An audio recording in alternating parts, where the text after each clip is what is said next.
Hello everyone, welcome back to yet another video of Natural Lines.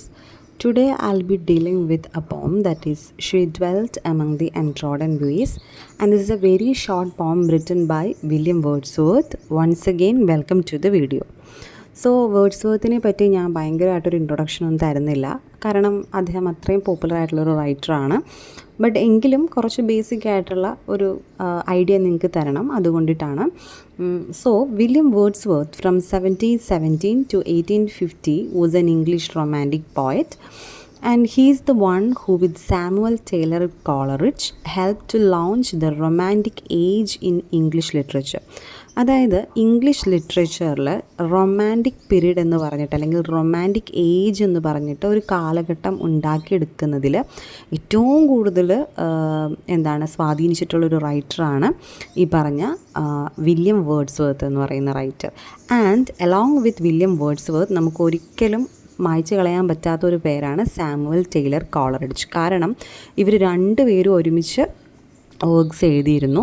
And പിന്നെ ഈ ഒരു romantic period നിങ്ങൾക്ക് ചിലവർക്കെങ്കിലും ചിലപ്പോൾ അറിയില്ലായിരിക്കാം എന്താണ് ഈ റൊമാൻറ്റിക് പീരീഡ് എന്ന് പറയുന്നത്. റൊമാൻറ്റിക് പീരീഡ് എന്ന് പറയുന്നത് ഇത് ഇംഗ്ലീഷ് ലിറ്ററേച്ചറിലെ ഒരു കാലഘട്ടം തന്നെയാണ്. ഇതെന്താണെന്ന് വെച്ചാൽ, in this particular period writers the focus on nature, കൂടുതലും നേച്ചറിന് ഇമ്പോർട്ടൻസ് കൊടുക്കുക.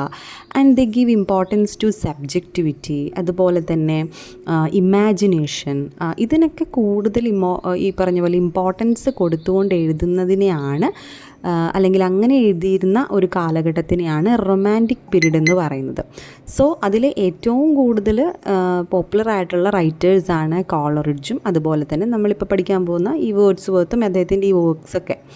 അപ്പോൾ he use very simple language. ഇദ്ദേഹത്തിൻ്റെ ഒരു പ്രത്യേകത എന്താണെന്ന് പറഞ്ഞാൽ, ഇദ്ദേഹം ഭയങ്കര സിമ്പിളായിട്ടാണ്, അതായത് നമുക്കങ്ങനെ മനസ്സിലാക്കാൻ പറ്റാത്ത രീതിയിലൊന്നും അദ്ദേഹം അങ്ങനെ എഴുതാറില്ല. And bring deep focus on nature. പിന്നെ ഞാൻ നേരത്തെ പറഞ്ഞ ആ ഒരു നേച്ചറിൻ്റെ ഇമ്പോർട്ടൻസ് ഭയങ്കരമായിട്ട് അദ്ദേഹത്തിൻ്റെ വർക്ക്സിൽ നമുക്ക് കാണാൻ പറ്റും. And he said that poetry should be spontaneous overflow of powerful feelings. അപ്പോൾ ഇദ്ദേഹം പറയുന്നത് പോയട്രി എന്താണെന്ന് ഇദ്ദേഹം പറയുന്നത്, it is A spontaneous overflow of powerful feelings എന്നാണ്. അതായത് നമുക്ക് തോന്നുന്ന പവർഫുൾ ഫീലിങ്സിൻ്റെ എല്ലാം ഒരു പെട്ടെന്നുള്ളൊരു ഓവർഫ്ലോയാണ് കവിത അല്ലെങ്കിൽ ഈ പറഞ്ഞ പോയട്രി എന്നാണ് അദ്ദേഹം എഴുതിയിരിക്കുന്നത്. ആൻഡ് ദിസ് പോം, നമ്മളിപ്പോൾ പഠിക്കാൻ പോകുന്ന ഈ ഒരു പോം എന്ന് പറയുന്നത്, ഇറ്റ് ഈസ് റിട്ടൺ ഇൻ 1798. 1798 ഈ ഒരു പോം വില്യം വേർഡ്സ്വർത്ത് എഴുതുന്നത്.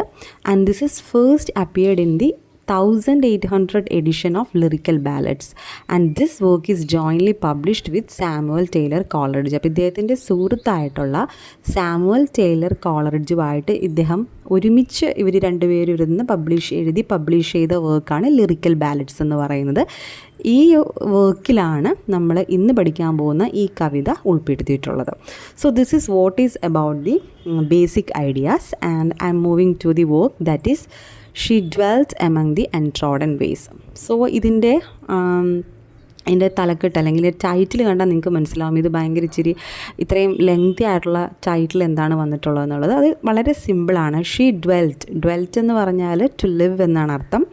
എമംഗ് ദി എൻട്രോഡൻ വേസ്, എൻട്രോഡൻ എന്ന് പറയുന്നത് ആരാലും അങ്ങനെ സ്പോയിൽ ചെയ്യാത്ത അല്ലെങ്കിൽ വളരെ ഹൈഡായിട്ട് കിടക്കുന്ന എന്നാണ് അർത്ഥം. അപ്പോൾ ഷീ ഡ്വെൽറ്റ്, അതായത് അവൾ താമസിച്ചിരുന്നത് ഇങ്ങനെ അൺട്രോഡൻ വേസിലായിരുന്നു, അതായത് ആരാലും ശ്രദ്ധിക്കപ്പെടാത്ത, ആരാലും അറിയപ്പെടാത്ത സ്ഥലത്തായിരുന്നു അവൾ താമസിച്ചിരുന്നത്. അതാണ് ഈ ഒരു വർക്കിൻ്റെ ടൈറ്റിൽ എന്ന് പറയുന്നത്. ഇനി moving to the first stanza. She dwelt among the untrodden ways beside the spring of Dove. അതായത് ഇവൾ താമസിച്ചിരുന്നത്, അവൾ ആരാണെന്ന് പറയുന്നില്ല, അവൾ താമസിച്ചിരുന്നത് എവിടെയാണ്? ആരാലും കാണാത്ത, ആരാലും സ്പോയിൽ ചെയ്യപ്പെടാത്ത, വളരെ കാമായിട്ടുള്ള, which is beside the springs of Dove. Dove എന്നിവിടെ ഉദ്ദേശിക്കുന്നത് ഇംഗ്ലണ്ടിലുള്ള ഒരു നദിയാണ്, റിവർ ഡൗ എന്ന് പറയുന്നത്. അപ്പോൾ ഈ ഡൗവിൻ്റെ തീരത്താണ് ആരാലും കാണാതെ, ആരാലും ഡിസ്റ്റർബ് ചെയ്യാതെ ഈ പറഞ്ഞ പോലെ ജീവിച്ചു പോന്നിരുന്നവളായിരുന്നു അവൾ. a maid whom there were none to praise and very few to love. അവളൊരു മെയ്ഡാണ്. Maid means very young girl ആണ്, കാണാൻ ബ്യൂട്ടിഫുൾ ആയിട്ടുള്ളൊരു ഗേളാണ് അവൾ. And there were none to praise, ആരും അവളെ പ്രശംസിച്ചിട്ടില്ല, ആരും അവളെ പ്രേസ് ചെയ്തിട്ടില്ല. And very few to love, അതുകൊണ്ട് തന്നെ ആരും അവളെ അധികം സ്നേഹിച്ചിട്ടില്ല. കാരണം അവളെ ആർക്കും അറിയില്ല. അവൾ താമസിച്ചിരുന്നത് ഇങ്ങനെ ആരാലും എത്തിപ്പെടാനോ അല്ലെങ്കിൽ ആരാലും ശ്രദ്ധിക്കപ്പെടാനോ സാധിക്കാത്ത ഒരു ഏരിയയിലാണ് താമസിച്ചിരുന്നത്. സോ ഇവിടെ ഫസ്റ്റ് സ്റ്റാൻസയിൽ പറയുന്നത് the remote place where she lived, അതായത് നമ്മുടെ സ്പീക്കർ ഇഷ്ടപ്പെടുന്ന ഒരു പെൺകുട്ടിയായിരിക്കാം, അവൾ എവിടെയാണ് താമസിച്ചിരുന്നാണ് സ്പീക്കർ പറയുന്നത്. And the identity is not revealed, അവൾ ആരാണെന്ന് സ്പീക്കർ ഈ ഒരു സ്റ്റാൻസയിൽ പറയുന്നില്ല. ആൻഡ് ഇവിടെ അവൾ താമസിച്ചിരുന്ന ആ ഒരു ഏരിയയും and he describes the place where she lived, അവൾ താമസിച്ചിരുന്ന സ്ഥലത്തെ ജസ്റ്റ് ഡിസ്ക്രൈബ് ചെയ്യുക മാത്രമാണ് അയാൾ ചെയ്തിരിക്കുന്നത്. So it shows the remote setting, വളരെ റൂറൽ ആയിട്ടുള്ള റിമോട്ട് സെറ്റിംഗ് ആണ് ഇവിടെ കാണാൻ പറ്റുന്നത്. And I moving to the next stanza. A violet by a mossy stone half hidden from the eye, fair as a star when only one is shining in the sky.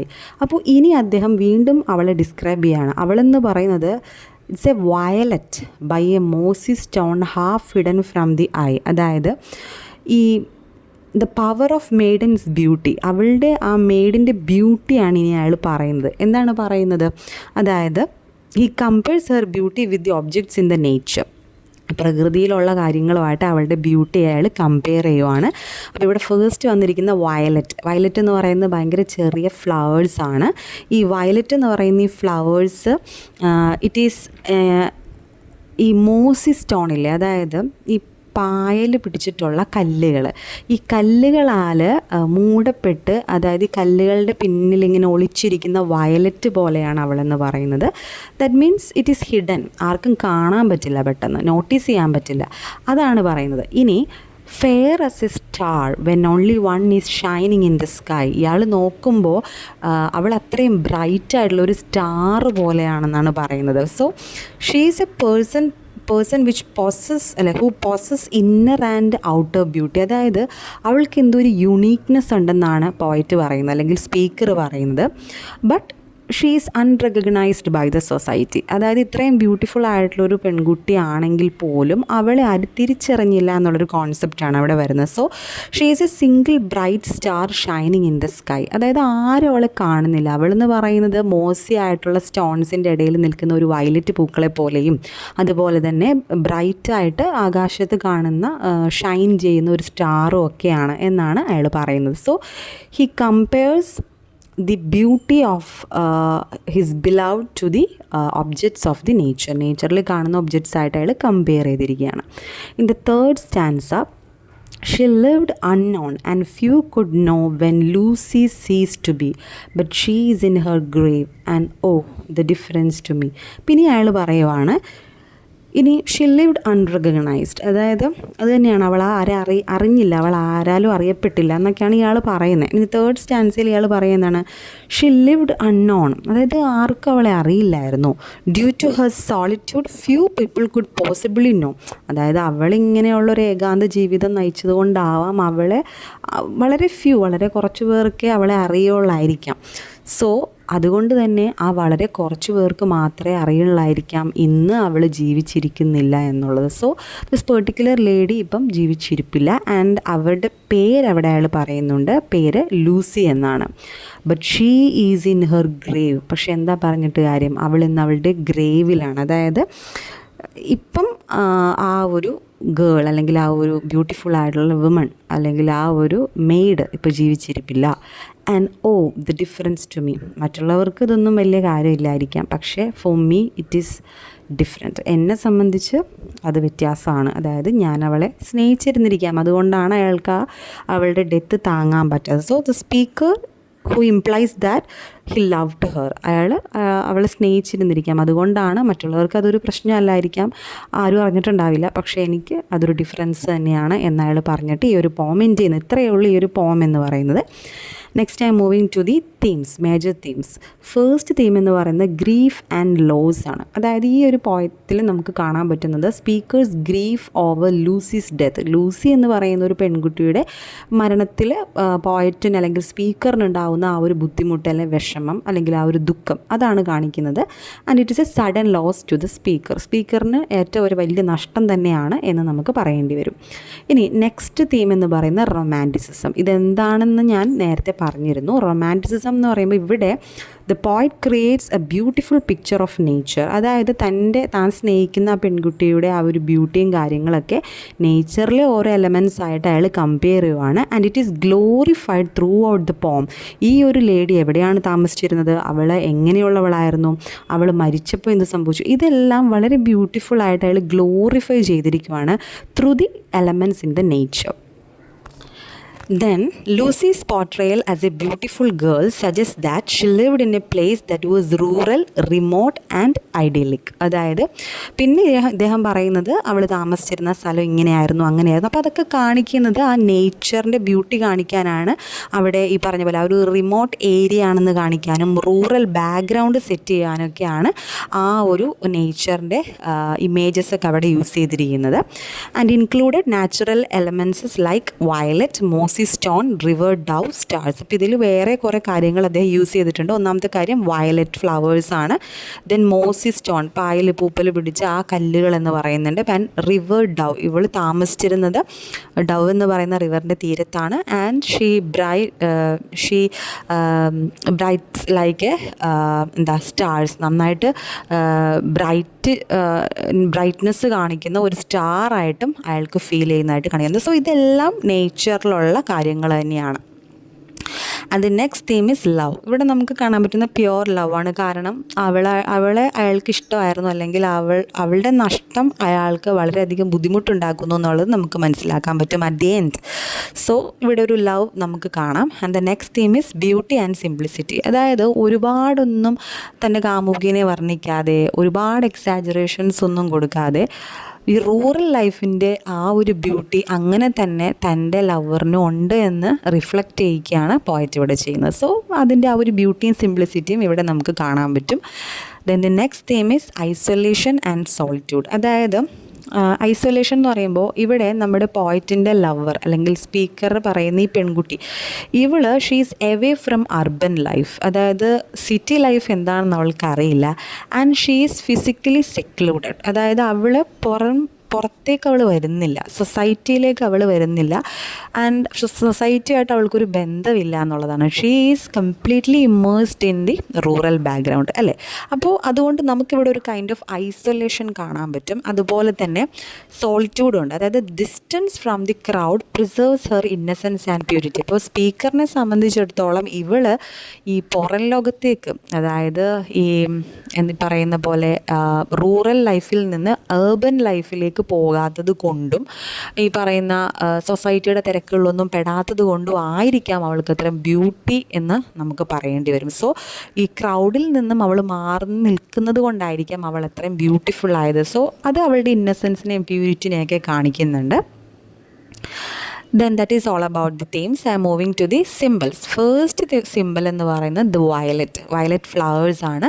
ആ flowers കാണിക്കുന്നത് modesty, അതുപോലെ ആ ലവറിൻ്റെ beauty, innocence, പിന്നെ ഭയങ്കര delicate ആണ് എന്നൊക്കെ കാണിക്കാൻ വേണ്ടിയിട്ടാണ്. And the next one is മോസി stone. അതായത് അയാൾ പറയുന്നുണ്ട് മോസി സ്റ്റോണിൻ്റെ അടുത്ത് ഇങ്ങനെ ഹൈഡായിട്ട് നിൽക്കപ്പെടുന്ന വയലറ്റ് ഫ്ലവേഴ്സിനെ പോലെയാണ് അവളെന്നാണ് പറയുന്നത്. സോ അത് കാണിക്കുന്ന ഈ മോസി സ്റ്റോൺ കാണിക്കുന്ന റഫ്നെസ്, അതുപോലെ indifferent world that over shadows her. അതായത് പുറമേയുള്ള ഈ ലോകം ഉണ്ടല്ലോ, അതാണ് അവൾക്കറിയാൻ പാടില്ലാത്ത ലോകം, ഈ സിറ്റി ലൈഫ് അല്ലെങ്കിൽ ഏർബൻ ലൈഫ്. അതാണ് ഈ മോസി സ്റ്റോൺ എന്ന് പറയുന്നത്. അതിൻ്റെ പിന്നിൽ അവൾ ഒളിച്ചിരിക്കുവാണെന്നാണ് പറയുന്നത്. സോ പിന്നെ വേറൊരർത്ഥം എന്ന് പറയുന്നത് ഈ ലേഡി മരിച്ചുപോയി എന്ന് പറയുന്നുണ്ട് അറ്റ് ദി എൻഡ്. സോ അവളുടെ ആ കല്ലറ കൂടിയാകാം എന്നൊരു റീഡിങ്ങും വരുന്നുണ്ട്. സോ ആ ഒരു ടോംബിനെ ആയിരിക്കാം ഒരു പക്ഷേ മോസി സ്റ്റോൺ അതിൻ്റെ പിന്നിൽ, അതായത് അവളുടെ കല്ലറയിൽ അവൾ ഉറങ്ങുകയാണ് എന്നുള്ള അർത്ഥം കൂടി ആവാം അവിടെ കൊടുക്കുന്നത്. And the next simple is the star. അതായത് ഇറ്റ് ഷോസ് ഹെർ യൂണിക്നെസ്. അതായത് സ്കൈയിലേക്ക് നോക്കുമ്പോൾ അയാൾക്ക് നന്നായിട്ട് തിളങ്ങുന്ന സ്റ്റാറായിട്ട് അവൾ ഫീൽ ചെയ്യുന്നുണ്ട്. സോ അതൊക്കെ കാണിക്കുന്നത് ഷീസ് വെരി യുണീക്ക്, മറ്റുള്ളവരിൽ നിന്ന് അവൾ യുണീക്ക് ആണെന്ന് കാണിക്കാനാണ് അവിടെ സ്റ്റാറിനെ സിംബലൈസ് ചെയ്യുന്നത്. And the next is poetic devices. ഇതിലുള്ള പോയറ്റിക് ഡിവൈസസ് എന്ന് പറയുന്നത് മെറ്റഫർ ഉണ്ട്, സിമിലി ഉണ്ട്, എൻജാപ്മെൻ്റ് ഉണ്ട്. മെറ്റഫർ എന്ന് പറയുന്നത് നിങ്ങൾക്കറിയാമല്ലോ, അതായത് ഒന്നൊന്നിനോട് കമ്പാരിസൺ നടത്തുക without using as or like. ഇപ്പോൾ ഇവിടെ a violet by a mossy stone half hidden from the eye എന്ന് പറയുന്നുണ്ട്. അവളുടെ ക്യാരക്ടർ കാണിക്കാനായിട്ട് വയലറ്റ് പൂ പോലെ എന്നുള്ള അർത്ഥത്തിലാണ്. അപ്പോൾ അത് മെറ്റഫറാണ്. ആൻഡ് അതുപോലെ സിമിലി എന്ന് പറയുന്നത് ആസും ലൈക്കും ഉപയോഗിച്ച് ഒരാളെ നമ്മൾ ഒരു കാര്യത്തെ മറ്റൊരു കാര്യമായിട്ട് കമ്പയർ ചെയ്യുന്നതിനാണല്ലോ. അപ്പോൾ അത് ഫെയർ ആസ് എ സ്റ്റാർ, അവൾ ഒരു സ്റ്റാർ പോലെയാണ്, അത്രയും ഫെയർ ആണ് എന്ന് കാണിക്കുമ്പോൾ അവിടെ സിമിലിയാണ്, ആസി വരുന്നുണ്ട്. ആൻഡ് എൻജാബ്മെൻറ്റ് എന്ന് പറയുന്നത് റൺ ഓൺ ലൈൻസ് എന്ന് പറയും. അതായത് a sentence or a phrase continues from one line to another without a grammatical break creates a natural rhythm and continuous flow. അതായത് ഒരു പോയറ്റ് ഒരു പോം എഴുതുമ്പോൾ ഒരു ബ്രേക്ക് ഇല്ലാതെ കണ്ടിന്യൂസ് ആയിട്ട് ഇങ്ങനെ ഒഴുക്കിലിങ്ങനെ എഴുതി പോവില്ലേ, അതായത് ഗ്രാമാറ്റിക്കൽ എറേഴ്സൊന്നും ഇല്ലാതെ വളരെ നാച്ചുറൽ റിതം ഫോളോ ചെയ്തിട്ട് എഴുതുന്നതിനെയാണ് നമ്മൾക്ക് എൻജാബ്മെൻറ്റ് എന്ന് പറയുന്നത്. അപ്പോൾ ഇവിടെ ഈ ഒരു വർക്ക് ഈ 3 സ്റ്റാൻസേ ഉള്ളൂ. ഈ 3 സ്റ്റാൻസേയും ഇങ്ങനെ വളരെ ഒഴുക്കിൽ ഈ പറഞ്ഞ പോലെ കണ്ടിന്യൂസ് ആയിട്ട് ഗ്രാമാറ്റിക്കൽ എറേഴ്സൊന്നും ഇല്ലാതെയാണ് പോകുന്നത്. അപ്പോൾ അതുകൊണ്ട് അവിടെ എൻജാബ്മെൻറ്റ് ഉണ്ട്. And that is all about this പോം. She dwelt among the untrodden ways. I think this video is very clear to you. So for more literature content videos, just subscribe my YouTube channel Natural Lines. Let's learn something fruitful in a few words. Thank you so much.